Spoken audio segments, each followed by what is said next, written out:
Assalamualaikum warahmatullahi wabarakatuh. Di sini saya akan menjelaskan sedikit mengenai materi Bahasa Indonesia kelas 12. Bab pertama yaitu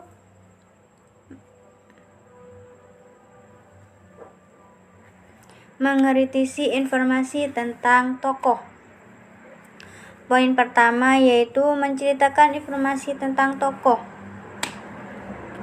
Siswa dituntut untuk mempelajari bagaimana menentukan informasi dan mencermati kebenaran data yang ada di dalam sebuah informasi.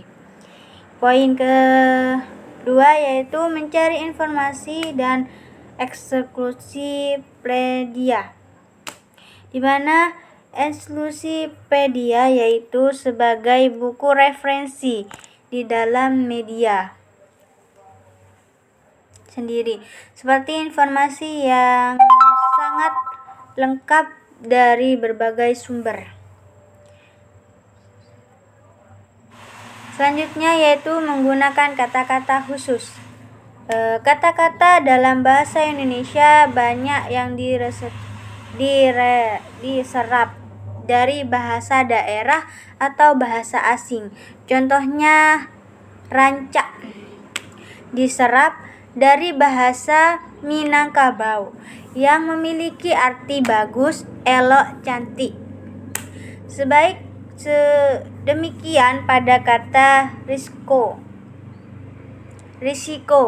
diserap daripada kata risk dalam bahasa Inggris. Selanjutnya yaitu menimbang informasi yang valid.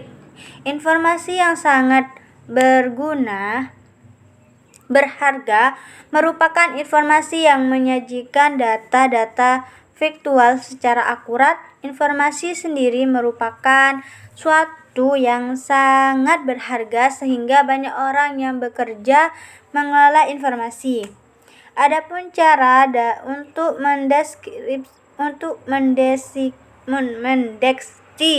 akurasi informasi di antaranya yaitu ketepatan penulisan. Contohnya yaitu nama orang, tempat maupun lembaga. Selanjutnya yaitu memahami kata aksara atau ejaan di dalam kalimat. Pada infografik memiliki contoh dalam puisi Chairul Anwar dengan judul Aku, yang terdapat kata tanda petik tunggal di dalamnya.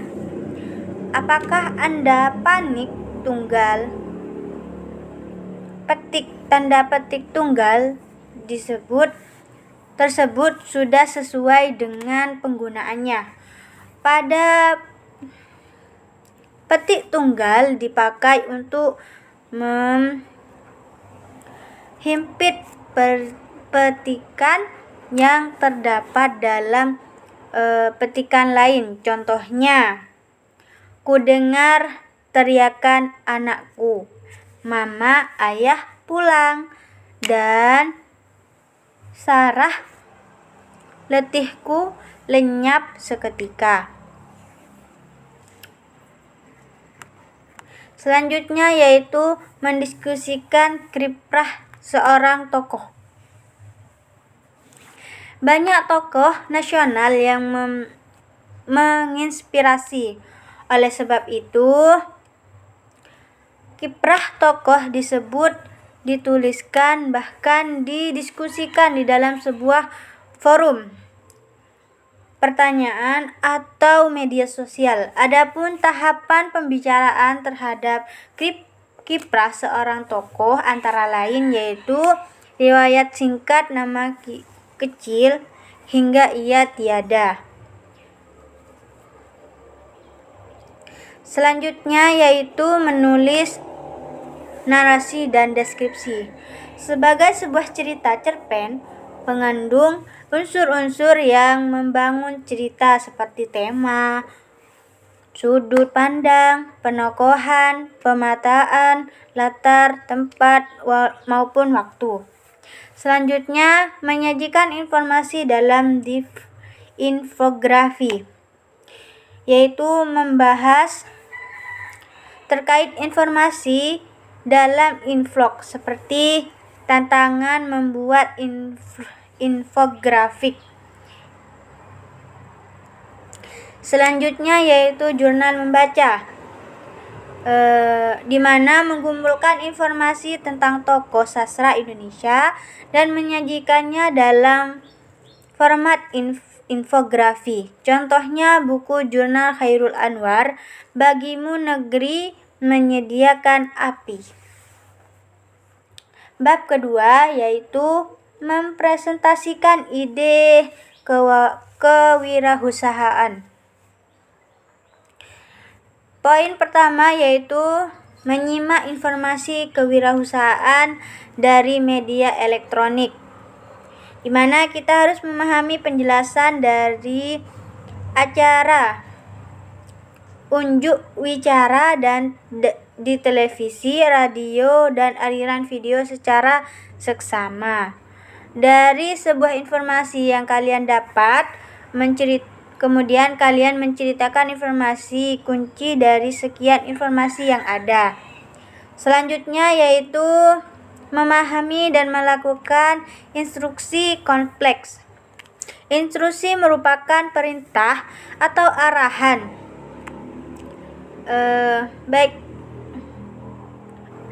baik itu petunjuk yang dapat disampaikan secara lisan dan tulisan. Selanjutnya yaitu menggunakan kosakata baru dalam teks kewirausahaan, di mana menggunakan kosakata baru pada teks yang dibacakan berdasarkan pemahaman dan pemakaian terhadap tulisan, gambaran, dan latar pengatur grafik seperti tabel, peta, grafik, dan lain sebagainya.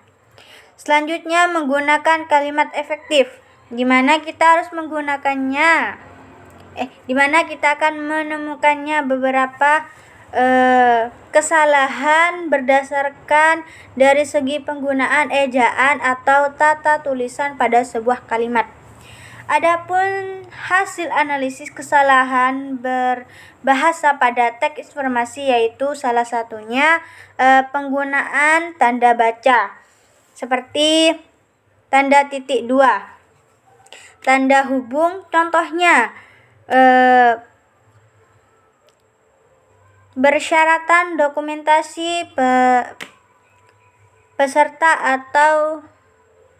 peserta untuk mengikuti perlombaan yaitu fotokopi KTP atau SIM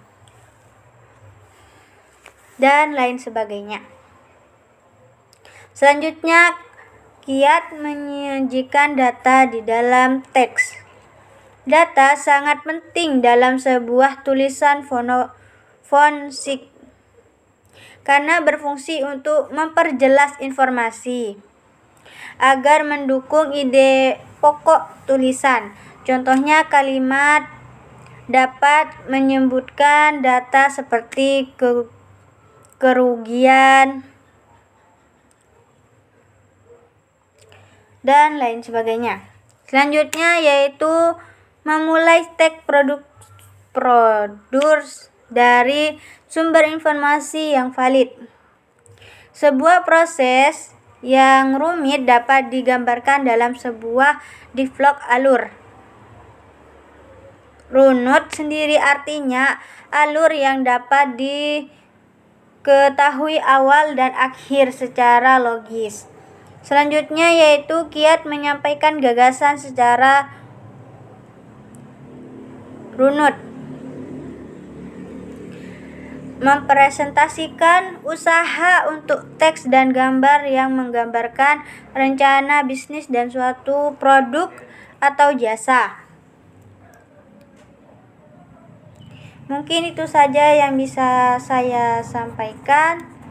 Saya akhiri. Wassalamualaikum warahmatullahi wabarakatuh.